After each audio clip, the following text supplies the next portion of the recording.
Bom dia, pessoal! Tudo bem com vocês? Eu digo bom dia porque estou gravando essa aula agora de manhã, super disposta, já tomei um baita de um cafezão, ainda estou de pijama porque essa é a semana do pijama, né? Então eu gravei as aulas que você viu anteriores a esta no horário noturno e hoje estou no horário diurno, depois de muito café, prometo não abrir a boca, né? E olha, gente, que ontem ainda tomei um Red Bull para tentar ficar mais esperta. Mas, enfim. E você, tá de pijama aí também? Ou já trocou de roupa? Eu geralmente acordo, já troco de roupa, faço como se fosse sair de casa, né?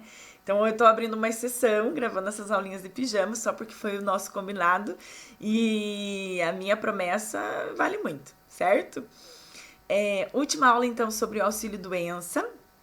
É uma parte bem bacana essa questão do que nós vamos ver agora, porque o auxílio doença, ele pode ser, assim como a aposentadoria por invalidez e também a pensão por morte, ela pode ter uma denominação de acordo com o evento que gerou o benefício. Como assim?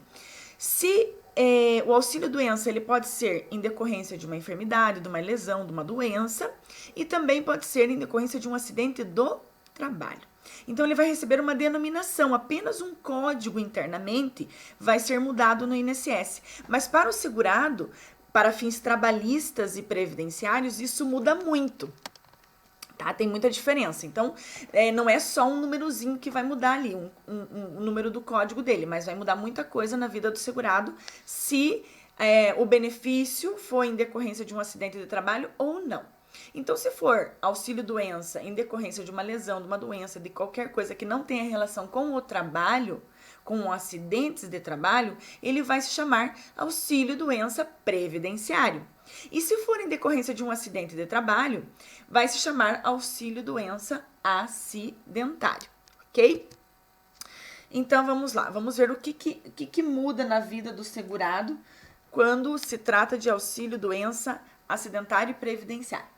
Então, o auxílio-doença previdenciário, ele abrange todos os segurados da Previdência, facultativos, empregado doméstico, empregado, trabalhador avulso, contribuinte individual, segurado especial. E nós já vimos tudo a respeito do auxílio-doença.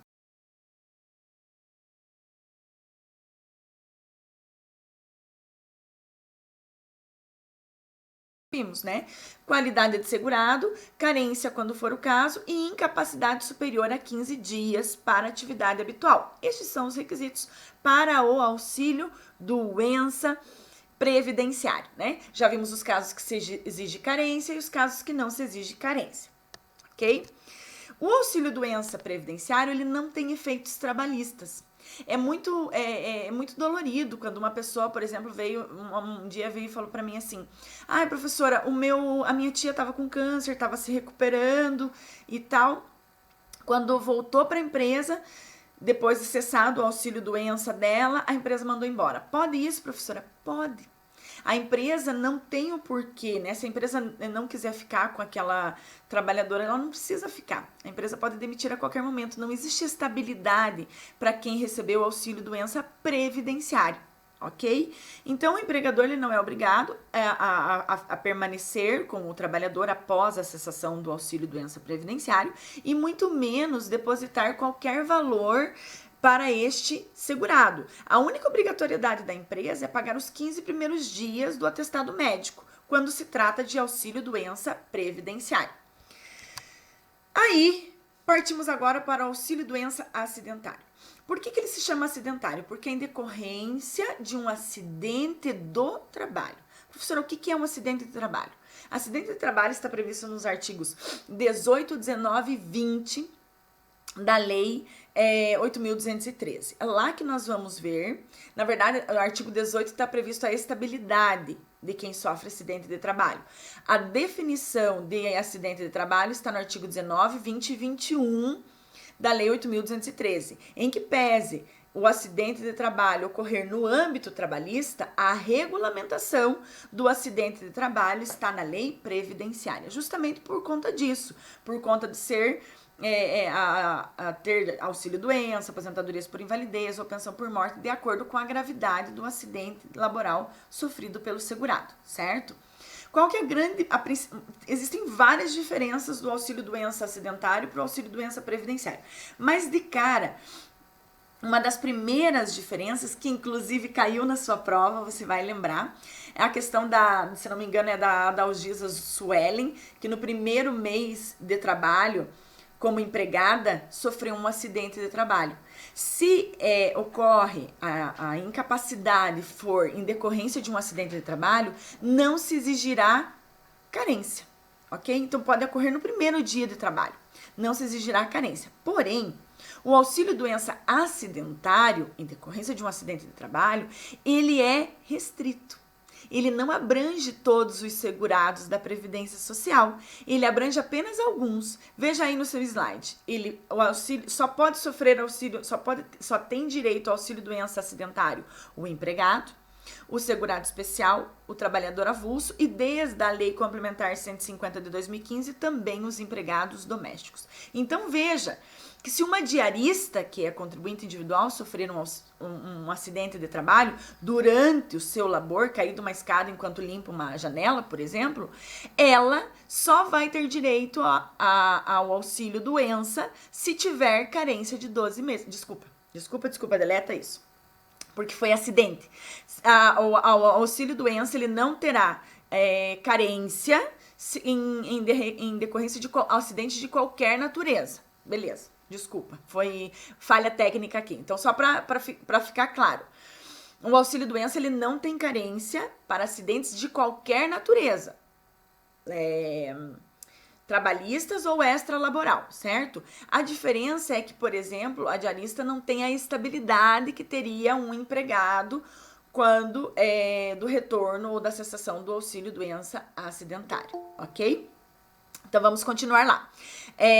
Não tem carência, portanto, né, o auxílio-doença acidentário, essa é uma das primeiras características, e só pode sofrer auxílio-doença acidentário o empregado, o trabalhador avulso, o segurado especial, o trabalhador avulso e o empregado doméstico. Vamos lá. Opa, não é aqui que eu tinha que apertar. Aqui. Ops, também não é aqui. Aqui, vamos lá. Efeitos trabalhistas para quem sofre auxílio-doença, para quem sofre um acidente de trabalho, melhor dizendo, né? Então, há estabilidade após o retorno do emprego pelo período de 12 meses. Essa estabilidade está no artigo 118 da Lei 8.213. A consequência maior é que o empregador tem que depositar o FGTS durante o período em que ele esteja recebendo o auxílio-doença acidentário, ou aposentadoria por invalidez acidentária, tem que pagar o FGTS. Isso é um custo para a empresa muito alto, né? É um custo para a empresa muito alto porque todos os meses, mesmo o segurado estando afastado, ele pode estar recebendo auxílio-doença por um ano, a empresa durante aquele ano vai ter que pagar as contribuições com relação ao fundo de garantia deste trabalhador enquanto ele estiver afastado, e quando ele retornar, não pode ser despedido durante um ano, que é a estabilidade do acidentário. Lembrem-se que a estabilidade do trabalhador acidentado vale inclusive para os contratos por prazo determinado, de acordo com a súmula 378, conforme você pode ver aí no teu slide, né? Então, é um direito constitucional, esse direito à estabilidade. Ok? Estabilidade acidentária. Aqui estão a súmula para você dar uma olhadinha, né? Que tem direito à estabilidade no emprego, quem sofre acidente de trabalho. E já vamos caminhando para a nossa parte final. Então, assim, só para recapitular, as diferenças de auxílio-doença previdenciário e auxílio-doença acidentário. Auxílio-doença previdenciário tem carência, exceto se for em decorrência de um acidente, né? De qualquer natureza. Não gera efeitos trabalhistas, não tem estabilidade e a empresa não tem que pagar fundo de garantia, então voltou do auxílio-doença, pode ser despedido, né? E uma diferença bem importante que eu já vou falar, a questão do auxílio-doença acidentário. Não tem carência, tem estabilidade, a empresa tem que pagar o fundo de garantia durante o período do afastamento, e a diferença é que no auxílio-doença, este período que ele ficar afastado para auxílio-doença, ele só vai contabilizar para fins de aposentadoria, só vai contar, por exemplo, recebeu o auxílio-doença previdenciário durante 1 ano. Este 1 ano em que ele não recolheu, que ele não contribuiu, que ele estava afastado da sua atividade habitual, ele só vai contar para fins de aposentadoria, como tempo de contribuição, se ele for intercalados com período de atividade, ou seja, recebeu o auxílio-doença previdenciário 1 ano, com uma contribuição após a cessação do auxílio-doença, ele vai contabilizar todo aquele ano para trás para fins de aposentadoria por tempo de contribuição. E no auxílio-doença acidentário, não precisa ser intercalado com períodos de atividade. Recebeu o auxílio-doença acidentário durante 2 anos, esses 2 anos vão contar, independentemente de depois ter ou não o benefício depois de ter ou não contribuições previdenciárias, ok? Tem mais um pedacinho sobre auxílio-doença, aguenta aí que eu já volto para nós terminarmos por fim este benefício. Até já!